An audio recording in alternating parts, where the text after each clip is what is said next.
આજે આપણે વાત કરીશું ચાર એવા અલગ અલગ મુદ્દાઓને લઈને જે આજના દિવસના સૌથી મોટા અને મહત્વપૂર્ણ મુદ્દાઓ છે અને તેની શરૂઆત કરીએ એલાને જંગથી। જે બિલકુલ આ એલાને જંગ થઈ રહ્યો છે ગોંડલમાં એક દિગ્ગજ નેતા ભારતીય જનતા પાર્ટીના પૂર્વ ધારાસભ્ય રહી ચૂકેલા અને હાલના ધારાસભ્ય ગીતાબા જાડેજા, પૂર્વ ધારાસભ્ય જયરાજસિંહ જાડેજા અને તેમના પત્ની અને હાલના ધારાસભ્ય ગોંડલના ગીતાબા જાડેજાના પુત્ર ગણેશ જાડેજાને લઈને આ એલાને જંગ શરૂ થયો છે।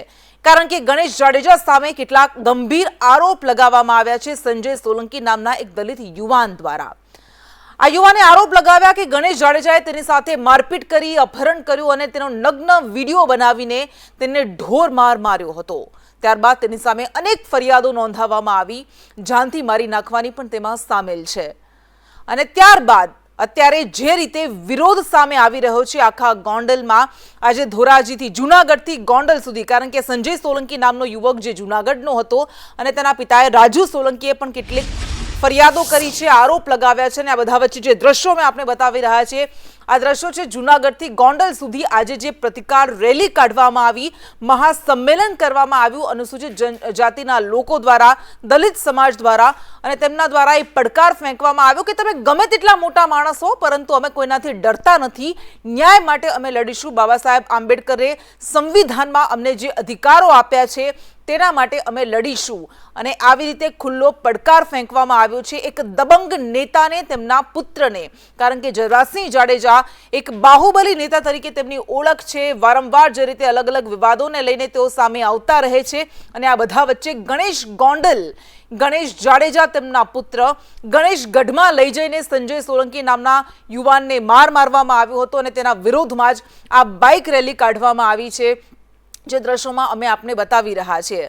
અને લોકોએ શું કહ્યું, આ રેલીમાં જે લોકો જોડાયા હતા તેમનું શું કહેવું છે તે પણ પહેલા સાંભળી લઈએ। આજે જૂનાગઢ થી ગોંડલ સુધી અનુસૂચિત જાતિના લોકોની રેલી છે અને ગોંડલની અંદર દલિત અસ્મિતા સંમેલન છે। આ કાર્યક્રમ જે ગોંડલનો ગણેશ કે જે ધારાસભ્યનો પુત્ર હોય, જેના દ્વારા જૂનાગઢ જિલ્લાના પ્રમુખ રાજુભાઈ સોલંકીના પુત્રનું અપહરણ કરી ઢોર મારવાનો બનાવ બન્યો છે। આ બનાવના વિરુદ્ધમાં આજે ગોંડલ સુધી રેલી સ્વરૂપે જઈ રહ્યા છીએ અને ગોંડલની અંદર અમે એને કહેવા જઈ રહ્યા છીએ કે અમે ગોંડલમાં આવીને પણ અમે કોઈથી બીતા નથી અને અનુસૂચિત જાતિ સમાજ હવે કોઈથી ડરતો નથી। અમારી મુખ્ય માંગણી કે જે એની ગોંડલ અને સૌરાષ્ટ્રની અંદર જેની ગુંડાગર્દી થાય, સરકાર એની ગુંડાગર્દી બંધ કરાવે। જો સરકારની તાકાત ન હોય ગુંડાગર્દી બંધ કરાવવાની તો અમે પણ એટલા સક્ષમ છીએ કે ગોંડલ સુધી જઈને એની ગુંડાગર્દી બંધ કરાવી શકીએ। એટલે ગુંડાગર્દી બંધ કરાવો આ અપીલ કરવામાં આવી રહી છે। કારણ કે આ બિહારનું જંગલ રાજ નથી, આ ગુજરાત, ગાંધીનું ગુજરાત તમે જેને કહો છો એ ગાંધીના ગુજરાતનું જ ગોંડલ છે। ગોંડલમાં છેલ્લા ઘણા સમયથી એવા આરોપ લાગતા રહે છે કે એક પરિવારનો, એક સમાજનો દબદબો છે, એક પરિવારનો દબદબો છે। જયરાજસિંહ જાડેજા અને અનિરુદ્ધસિંહ રીબડા એ બંને વારંવાર સામસામે આવતા રહે છે, એકબીજાને પડકારો ફેંકતા રહે છે અને તેના કારણે તંગ માહોલ બનતો રહે છે। પરંતુ આ બધા વચ્ચે ગણેશ ગોંડલના સામે જે ફરિયાદ દાખલ કરવામાં આવી છે એના કારણે અત્યારે ગોંડલમાં આ સ્થિતિ છે। પરંતુ એક તરફ જ્યારે વિરોધમાં બાઇક રેલી કાઢવામાં આવી, પરંતુ બીજી બાજુ રાજકોટના આ ગોંડલ શહેરમાં આજે સજ્જડ બંધ પણ જોવા મળ્યો। કારણ કે કેટલાક લોકો ગણેશ ગોંડલના સમર્થનમાં પણ આવ્યા છે। આ બજારો જે અમે આપને બતાવી રહ્યા છીએ અસન્ન સુમસાન બજારો છે। સૌરાષ્ટ્રનું સૌથી મોટું ગોંડલ માર્કેટયાર્ડ આજે બંધ રહ્યું। એક તરફ બાઇક રેલી નીકળી તો બીજી બાજુ ગણેશ ગોંડલના સમર્થનમાં કે અમે તમારી સાથે છીએ, તમારો કોઈ વાળ પણ વાંકો નહીં કરી શકીએ એવું કહેતા વેપારીઓએ આજે ગોંડલ માર્કેટિંગ યાર્ડને બંધ રાખ્યું હતું। એસોસિએશન દ્વારા આ નિર્ણય લેવામાં આવ્યો હતો। તો ગોલ્ડ બજાર, કાપડ બજારમાં દુકાનો બંધ રાખવામાં આવી અને એક તરફ અનુસૂચિત જાતિના સંમેલનનું આયોજન કરવામાં આવ્યું, બાઇક રેલી કાઢવામાં આવી, તો બીજી તરફ ગોંડલમાં આ લોકોએ બંધ પાળ્યો હતો, સ્વયંભૂ બંધ છે એવું કહેવામાં આવી રહ્યું છે। જો કે હકીકત શું છે એ તો બાદમાં ખબર પડશે। આસપાસના ગામડાઓએ પણ આજે આ ગણેશ ગોંડલના સમર્થનમાં બંધ પાળ્યો હતો। ગોંડલમાં ચુસ્ત પોલીસ બંદોબસ્ત પણ જોવા મળ્યો હતો।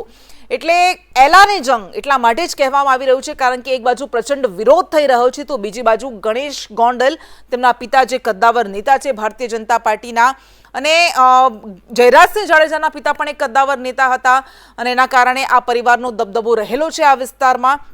જેથી આ તંગભર્યો માહોલ જોવા મળી રહ્યો છે. પરંતુ આ બધા વિવાદ વચ્ચે જ્યારે ગંભીર આરોપો લગાવવામાં આવ્યા છે ત્યારે જયરાજસિંહ જાડેજાએ શું કહ્યું આખા વિવાદને લઈને એ પણ સાંભળી લઈએ. મારી દ્રષ્ટિએ જે કાંઈ ઘટના ઘટી છે આ ઘટના એક આકસ્મિક છે અને આકસ્મિક ઘટના કેને કહી શકાય કે દાખલા તરીકે તમે અત્યારથી તમારું વ્હીકલ લઈને તમે તમારા ઘરે જાઓ છો અને તમારે કદાચ કોઈની યારે અથડાવવાનું થાય તો તમારો કોઈ ઈરાદો ખરો? આ ઘટનાને માત્ર ને માત્ર હું આકસ્મિક ગણાવું છું. કોઈ પૂર્વ હજુ આની અંદર કાવતરું નથી. જે જૂનાગઢનો દલિત પરિવાર છે એની યારે મારે પારિવારિક કોઈ વાંધો નથી, મારે પેઢી દર પેઢીનું કોઈ વેરઝેર નથી. આ લોકોને હું કોઈને ઓળખતો પણ નથી, ગણેશ પણ એને ઓળખતો નથી. મેં તમને કીધું એમ આ ઘટના માત્ર ને માત્ર આકસ્મિક ઘટેલી છે. આના માટે સેટલમેન્ટ હું ક્યારેય કરું નહીં. સેટલમેન્ટ માટે મેં કોઈ રૂપિયાની ઓફર કરેલી નથી અને આ વસ્તુને મારી દ્રષ્ટિએ આકસ્મિક સિવાય હું આ વસ્તુને કાંઈ વેરઝેરની ભાવનાથી જોતો નથી. ન્યાયતંત્રને લઈને ન્યાયતંત્ર ઉપર મને સંપૂર્ણ ભરોસો છે કે ન્યાયતંત્ર જે કાંઈ નિર્ણય કરશે એના ઉપર મને સંપૂર્ણ ભરોસો છે. અને હવે આપણી સાથે જોડાઈ ગયા છે જયરાજસિંહ જાડેજાને તમે સાંભળ્યા. એમની બાજુમાં જે બેઠેલા હતા અલ્પેશ ઢોલરિયા, ભારતીય જનતા પાર્ટીના નેતા છે, ગોંડલ માર્કેટિંગ યાર્ડના ચેરમેન છે, આપણી સાથે જોડાઈ ગયા છે. અલ્પેશભાઈ, સ્વાગત છે તમારું. એક તરફ જ્યારે અનુસૂચિત જાતિના લોકો દ્વારા મહાસંમેલન કરવામાં આવે છે, બાઇક રેલી કાઢવામાં આવે છે, તેમના દ્વારા એવું કહેવામાં આવે છે કે આ ગણેશ ગોંડલની દાદાગીરી સામે અમારો પડકાર છે, અમારો અવાજ છે, અને બીજી બાજુ આખું માર્કેટિંગ યાર્ડ એ સજ્જડ બંધ પાડે છે. તો એ બંધ પાડવા પાછળનું કારણ શું છે? કારણ કે આરોપ તો લાગ્યા છે ગણેશ ગોંડલ સામે. ગોંડલ માર્કેટિંગ યાર્ડ છે ને એ અમે લોકોએ બંધ નથી રાખેલું.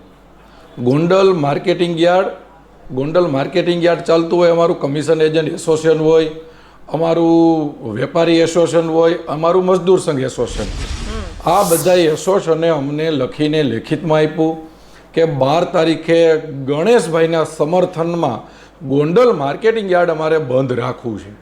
અને વેપારી નો આવે, કમિશન એજન્ટ ભાઈઓ નો આવે, મજૂર નો આવે, એટલે એપીએમસી તો એમ પણ બંધ રહેતું હોય છે. જી એપીએમસીની અંદર પર ડે 15 થી 25,000 માણસોનો મેળો થતો હોય. આજે ઈ એપીએમસી ગોંડલના અમારા ગણેશભાઈના સમર્થનમાં સંપૂર્ણપણે કામકાજ બંધ રહ્યું. અને ખાલી મેડમ ગોંડલ નહીં, ખાલી એપીએમસી નહીં, સમગ્ર ગોંડલ હોય કે ગોંડલના 90% ઉપરના ગામડા હોય, બધા જ ગણેશભાઈના સમર્થનમાં બંધ રાખ્યું છે.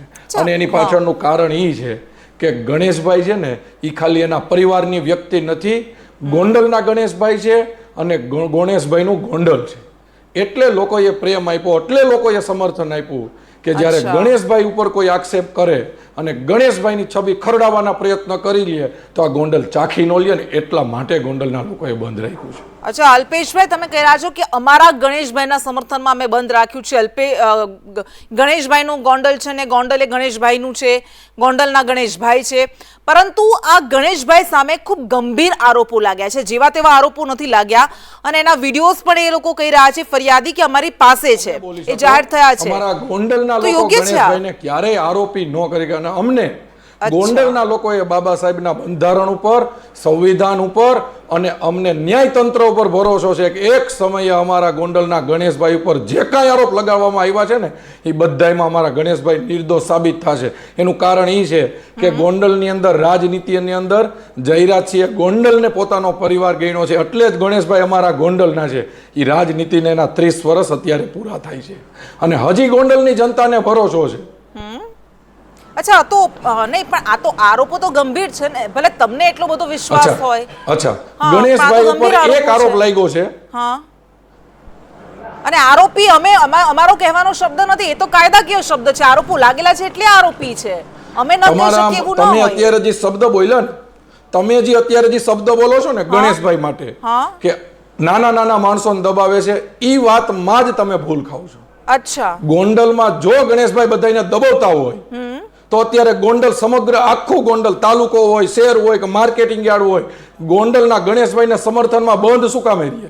કોઈ માણસ પોતાના ભાઈ માટે 1 કલાક સમય ન આપતો હોય, જ્યારે સમગ્ર ગોંડલની જનતા ગણેશભાઈને સમર્થન આપતી હોય તો એ વાતમાં કાંઈક તો તથ્ય હશે ને. અને હજી તમને કહું કે ગોંડલમાં જ્યારે આફત આવી હોય, ગોંડલમાં જ્યારે પછી કોરોના કાળ હોય, જ્યારે વાવાઝોડું હોય કે જ્યારે પૂર હોનારત હોય, ત્યારે અમારો ગોંડલનો ગણેશ છે ને એ લોકોના ઝૂંપડામાં મકાનમાં જઈ અને લોકોની સેવા કરતા હોય. આજ તમે જે ગણેશભાઈ માટે એક શબ્દ બોલ્યા ને મને એક ઘટના યાદ આવી ગઈ કે ગણેશભાઈના ગયા વર્ષે ભવ્ય પોતાના મેરેજ હોય ને એવી રીતે તૈયાર થઈને આવી ગયા હતા. વરઘોડો લેટ થયો, બધાય તપાસ કરી ગણેશભાઈ કેમ હજી આવ્યા નહીં. ને રોતા જોવે ઘોડા ઉપરથી પાછા ઉતરી જાય. બેનને પૂછે કે તમારા આંખમાંથી આંસુ કેમ છે? બેને કીધું કે હમણાં જ મારા દીકરાનું એક્સિડન્ટ થયું, મારી પાસે પૈસા નથી, તમારો વરઘોડો છે ને એનું કાંઈ બોલી ન ગયો. ગણેશભાઈએ બેન 1 કલાક વરઘોડો મોડો કરી એના દીકરા માટે રૂપિયાની વ્યવસ્થા કરી, હોસ્પિટલની વ્યવસ્થા કરી અને પછી લગ્નના ઘોડે ચડ્યો ને એના માટે ગોંડલના ગણેશભાઈ માટે અત્યારે બધું બંધ રાખ્યું છે. અચ્છા, પણ અલ્પેશભાઈ, એ તો તમારા માટે હીરો હશે ગણેશભાઈ. તમે આટલા બધા વખાણ કરી રહ્યા છો એની પાછળનું કારણ પણ તમને ખબર હશે, પણ એ વ્યક્તિ માટે તો એ વિલન છે ને કે જેને ઢોર મારવાનો ફરિયાદ લગાવી છે, એ આરોપ લગાવ્યા છે. આરોપી તો એ છે, તમને ગમે કે ન ગમે નહીં. હું 1000% ખોટા સાબિત થશે. અમને અમારા ગણેશ ઉપર ભરોસો હોય કે ન હોય. અને જ્યારે સામે પક્ષેથી રાજુભાઈ સોલંકીએ જેને ફરિયાદ લખાવી છે મેડમ, એમના 15 ગુના એમના પોતા ઉપર છે. સંજય એમના દીકરો છે કે જેને આરોપ લગાવ્યા, 3 આરોપ એના ઉપર છે, 3 ગુના એની ઉપર સાબિત થયા છે અને 2 ગુના એના નાના ભાઈ ઉપર. અને આજે મારે તમને સમગ્ર ગુજરાતની જનતા અમે સંદેશ ન્યૂઝના માધ્યમથી કહેતા પણ શરમ થાય છે કે 354 નંબરની જે કલમ છે ને, મહિલાઓને છેડતીની કલમ, એ પણ આ સંજય ઉપર લાગેલી છે. અને જ્યારે એક બાજુ અમારો ગણેશ છે કે જેના માટે સમગ્ર ગોંડલની જનતા અત્યારે એની સહમતિમાં રાજી છે. આજ સવારથી ગોંડલ છે અને કહી ગયા છે તમામ સમાજના લોકો, બાપુ અમે તમારી સાથે છે. અચ્છા, પણ આપણે કાયદાકીય પ્રક્રિયામાં વિશ્વાસ તો રાખવો પડશે ને. એ નિર્દોષ છે કે દોષિત છે એ તો એ કોર્ટ નક્કી કરશે. પરંતુ અલ્પેશભાઈ, તમે જે રીતે કહ્યું, તમને લાગે છે કે આ બધા જ આરોપો જે લગાવવામાં આવ્યા છે, નગ્ન કરીને વિડીયો બનાવવામાં આવ્યો, અપહરણ કરવામાં આવ્યું, ઢોર મારવામાં આવ્યો, લોખંડના પાઇપ, તે બધા જ આરોપો ખોટા છે? ગણેશભાઈ આમાંનું કંઈ જ નથી કર્યું, એ સંપૂર્ણપણે નિર્દોષ છે. તથ્ય નથી લાગતું. અને જો ધાક ધમકી હાલતી હોય ને તો આવડા સંમેલન ગોંડલમાં ન થતા હોય. બીજું તમને કહું, અમે છે ને, અમે લોકશાહીમાં રાજકારણ કરી છીએ. અમે લોકશાહીમાં રાજકારણ કરી છીએ. સમગ્ર ગુજરાતની અંદર ગોંડલ એક એવું છે કે અહીંયા 44 નગરપાલિકા છે તો 44 ભારતીય જનતા પાર્ટીની છે. અહીંયા અંદર 22 અમારે તાલુકા પંચાયત સીટ છે તો 22 ભારતીય જનતા પાર્ટીની અમારા સમર્થનમાં છે. અહીંયા 5 જિલ્લા પંચાયત છે તો 5 અમારી છે. અને સમગ્ર ગોંડલની અંદર જેટલું સહકારી ક્ષેત્ર છે ને એ અમારી સાથે છે, અમારું છે. એનો મતલબ એવો થાય કે જયરાજ બાપુને લોકો પ્રેમ કરે છે, ગણેશભાઈને પ્રેમ કરે છે, ગીતાબાને પ્રેમ કરે છે. નકર લોકશાહીની અંદર આવું જબરજસ્ત ક્યાંય કોઈને સમર્થન હોતું નથી. ઠીક છે અલ્પેશભાઈ, આભાર આપનો. સમર્થન તમને મળે છે, લોકો તમને ચૂંટીને મોકલે છે તો તમારી જવાબદારી વધી જાય છે. એનો અર્થ એ બિલકુલ નથી કે તમે ગુંડાગર્દી પર ઉતરી આવો. જો કે દોષિત સાબિત થાય છે કે નિર્દોષ, એ તો અદાલતી કાર્યવાહી બાદ ખબર પડશે. પરંતુ આખો જે મામલો સામે આવ્યો છે, એવા પણ આરોપ લાગે કે 50 લાખથી લઈને 2 કરોડ સુધીનો સમાધાન માટે રૂપિયા આપવાની પણ વાત થઈ હતી, જે ફરિયાદી પક્ષે ફગાવી દીધી છે, એ વાત પણ સામે આવી છે.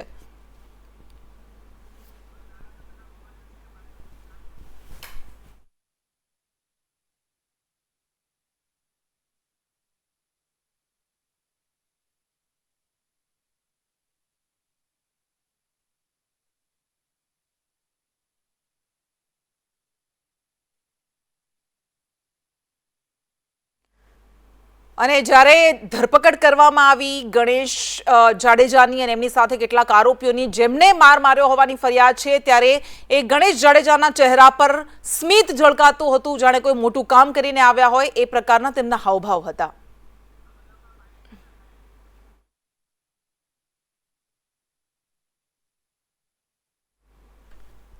અને અહીંયા લોકો નેતાઓને ચૂંટીને મોકલે છે એનો અર્થ એ નથી કે નેતાઓને કંઈ પણ કરવાની છૂટ મળી જાય છે, પરંતુ અલગ અલગ પ્રકારના નેતાઓ પણ સામે આવે છે. બધાને એક ત્રાજવે આપણે તોડી ન શકીએ. ક્યાંક દાદાગીરી પણ હોય તો ક્યાંક સંવેદના પણ જોવા મળતી હોય, ક્યાંક પોતાની જવાબદારી પણ જોવા મળતી હોય છે. આજે 2 ધારાસભ્યોની વાત કરવી છે કે જેમણે પોતાની જવાબદારી સમજીને ઓચિંતી મુલાકાત લીધી, સરપ્રાઇઝ વિઝિટ લીધી હોસ્પિટલ્સની, અને જે સ્થિતિ તેમણે જોઈ એને જોઈને તેઓ ચોંકી ગયા હતા કે આવી રીતે જો દવાખાના અને હોસ્પિટલ ચાલતી હોય તેમાં ગરીબ દર્દીઓને સારવારનો લાભ મળતો કેવી રીતે હશે.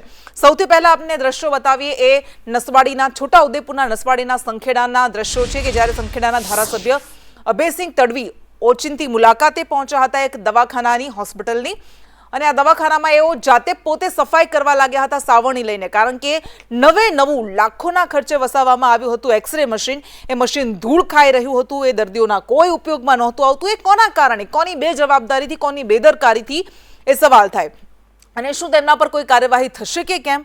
મશીન પર ધૂળ જોઈ અને તેઓ જાતે જ સાફ કરવા લાગ્યા હતા. ત્યારબાદ દર્દીઓની રજૂઆતો સાંભળી અને એમને ખબર પડી કે ભાઈ અહીંયા તો કંઈ દર્દીઓને મળતું જ નથી, નથી દવાઓ મળતી, નથી સારવારની કોઈ સુવિધા નથી મળતી, નથી સોનોગ્રાફી મશીન અહીંયા, અને જે મશીન લાખોના ખર્ચે વસાવેલા છે એ પણ આવી ખરાબ હાલતમાં પડ્યા છે.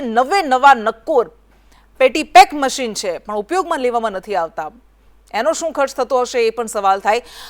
દવાઓની અછતને લઈને પણ દર્દીઓએ રજૂઆત કરી હતી અને ત્યારબાદ તેમણે આ તમામ સમસ્યાઓના સમાધાન થાય તે માટે આદેશ આપ્યા છે. અને આવી જ કંઈક તસવીર, બીજી તસવીર સામે આવી છે ભરૂચથી.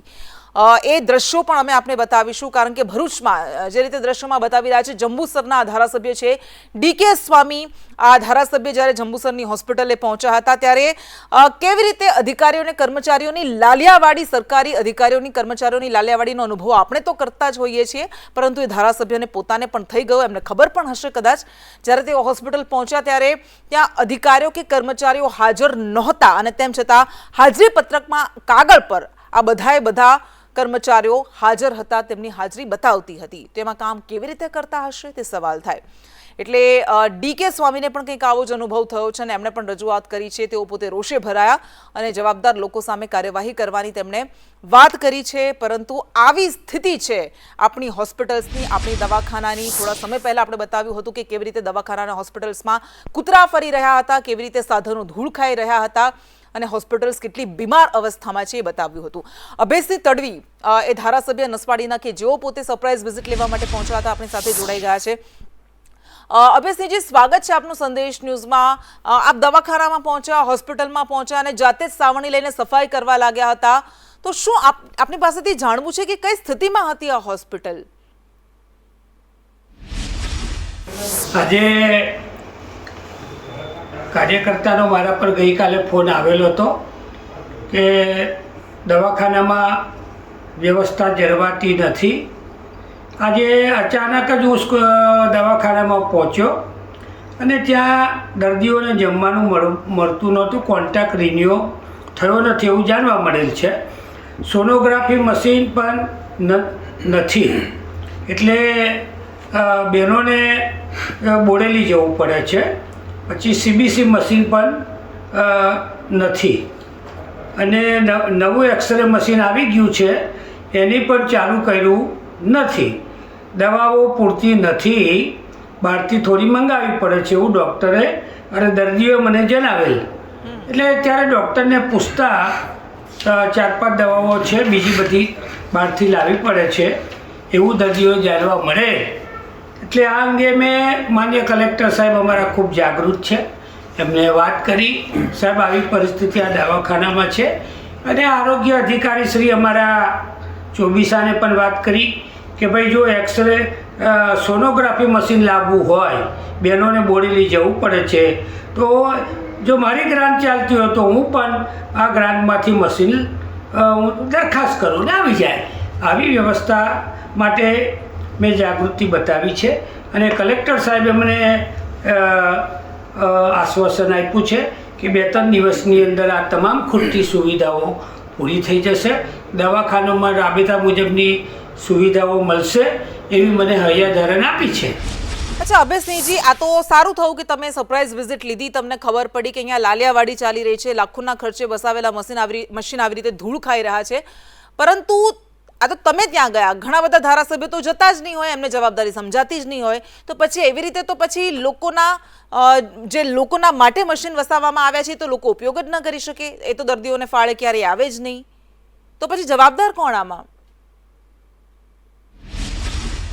હવે અમારા જે THO છે એને મેં રૂબરૂ બોલાવ્યા અને જે જવાબદારી સંભાળે છે હોસ્પિટલની એમને બોલાવ્યા છે અને એ મશીન પણ ચાલુ કરવાની મને ખાતરી આપી દીધી છે.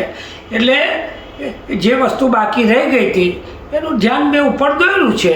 અને એક ધારાસભ્ય તરીકે અમારા 212 ગામ આવે છે, આદિવાસી વિસ્તાર છે, બધા 7 PSC કેન્દ્રો છે. આ અગાઉ પણ અમે ઘર બોરિયાદની અંદર આવો વિષય લીધો હતો. આજે ત્યાં ખૂબ સારી વ્યવસ્થા છે, ગાદલા બી આવી ગયા, પંખા આવી ગયા, અને બધું આવી ગયું છે. એટલે આટલો વિષયની ટકોર મેં કરી છે અને આટલું વ્યવસ્થાની 2-3 દિવસમાં થઈ જાય ફરી પાછો હું મુલાકાત લેવાનો છું. ફરી તમે પાછા મુલાકાત લેવાના છો, પણ સવાલ એ હતો કે કોની એ જવાબદારી હતી? જો મશીનો આવ્યા છે તો એ દર્દીઓના ઉપયોગમાં આવે એ જોવાની જવાબદારી કોની હતી? શું તમે એમને કોઈ ટકોર કરી છે? એ જવાબદારી ફિક્સ થશે ખરા? એમની સામે કોઈ પગલાં લેવાશે? જે ત્યાંના જે જવાબદાર અધિકારી છે એને THO કહે છે બેન. એ THOની જવાબદારી છે બધું જોવાની, સ્વચ્છતાનું અભિયાન કરવાનું, આ બધી વ્યવસ્થાની જવાબદારી એની છે. એટલે એને અમે ધ્યાન દોર્યું છે કે આ તમારી ફરજમાં આવે છે, આ એટલું એની વ્યવસ્થા તમે તાત્કાલિક કરી લો એવી મેં સૂચના આપી છે. જી બિલકુલ અભયસિંહજી, આભાર આપનો સંદેશ ન્યૂઝ સાથે વાતચીત કરવા માટે. એટલે જ્યારે આપણે વિકાસની વ્યાખ્યા કરતા હોય ત્યારે વિકાસની વ્યાખ્યામાં માત્ર સ્માર્ટ સિટીની મોટી મોટી પોશ ઇમારતો જ નથી તેમાં સામેલ થતી, પરંતુ એમાં સૌથી પાયાની જરૂરિયાતો પણ સામેલ થાય છે. એ સારવારની સુવિધાની વાત હોય કે પછી એ પાણીની સુવિધાની વાત હોય કે પછી એ શિક્ષણની સુવિધાની વાત હોય, અને જ્યારે આ સુવિધાઓ આપવામાં તંત્ર નિષ્ફળ સાબિત થાય છે ત્યારે એ વિકાસની વ્યાખ્યાનો છેદ ઉડી જાય છે. આ બંને ધારાસભ્યોને આજે અનુભવ થઈ ગયો છે, પરંતુ એ જોવાનું રહેશે કે હવે એમાં બદલાવ કેટલો આવે છે, એમાં પરિવર્તન કેટલું આવે છે. કારણ કે ધારાસભ્યો તો ત્યાં ગયા, એ વિડીયો પણ બનાવી લીધો તેમણે ઓચિંતી મુલાકાતનો, પરંતુ શું હવે એ દર્દીઓના માટે કોઈ ફાયદો લઈને આવે છે કે કેમ આ મુલાકાતો, એ આવનારો સમય બતાવશે. એમાં કોઈ ફેરફાર કરવામાં આવે છે કે કેમ? કારણ કે જો અધિકારીઓ કે કર્મચારીઓ એ હોસ્પિટલ્સમાં હાજર જ નથી રહેતા, એ સેવા આપવા માટે આવતા જ નથી, તો પછી એ હાજરી પત્રકમાં સહી કરીને જ કામ ચાલી જતું હશે અને કેટલા સમયથી ચાલતું હશે એ પણ તપાસનો વિષય છે. અહીંયા કોઈ દવાઓ નથી, અહીંયા કોઈ સુવિધાઓ નથી, અહીંયા દર્દીઓ આવે છે અને વિલા મોઢે પાછા ફરી જાય છે. એમને એક સારવારની સુવિધા મેળવવા માટે દૂર જવું પડે છે.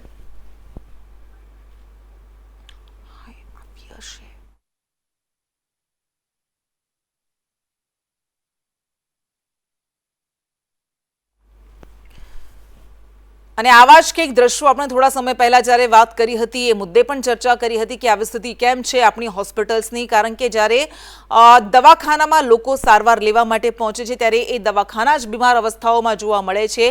લાખો કરોડોના ખર્ચે મશીન વસાવવામાં આવે છે અને મશીનો ધૂળ ખાતા નજરે પડે છે અને પરિણામે ગરીબ, કારણ કે આવા દવાખાનામાં કોઈ અમીર વ્યક્તિ નથી જવાનું, એ સ્વાભાવિક છે. આવા સરકારી દવાખાનાઓમાં, નાના દવાખાનાઓમાં ગરીબ વ્યક્તિ જવાનો છે અને ગામડાના ગરીબ વ્યક્તિને ધક્કા ખાવા પડે છે સારવાર મેળવવા માટે.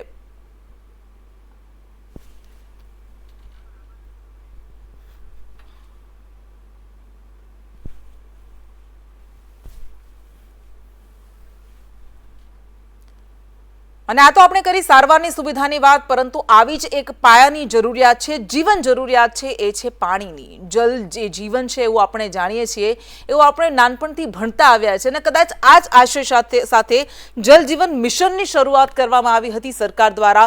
હર ઘર જલ એ પ્રોજેક્ટ શરૂ કરવામાં આવ્યો હતો, યોજના શરૂ કરવામાં આવી હતી. પરંતુ વાસ્તવમાં સ્થિતિ શું છે? ભલે સરકાર દ્વારા કહેવામાં આવતું હોય કે 80% ઘરોમાં પાણી પહોંચી ગયા છે, પરંતુ અમદાવાદના વસ્ત્રાલ જેવા વિસ્તારોમાં પણ રહીશોએ પાણી માટે રીતસરના વલખા મારવા પડે છે.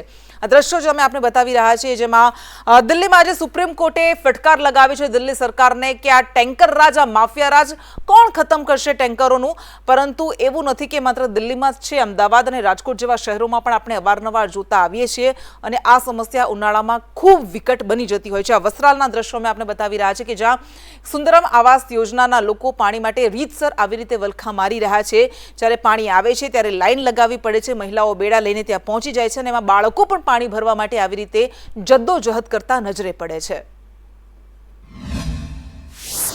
સાહેબ પાણી મળતું જ નહીં ને, અહીંને ટેન્કર લાઈને પાણી ચલાવીએ છે, એક મહિનો બંધ રહે છે પાણી. ફરિયાદ કરી તમે કે ફરિયાદ તમારા ચેરમેન છે એ બરાબર હોય, એ તો પણ એમને હવે બધો વહીવટ સારી રીતે નભાવવો પડે ને.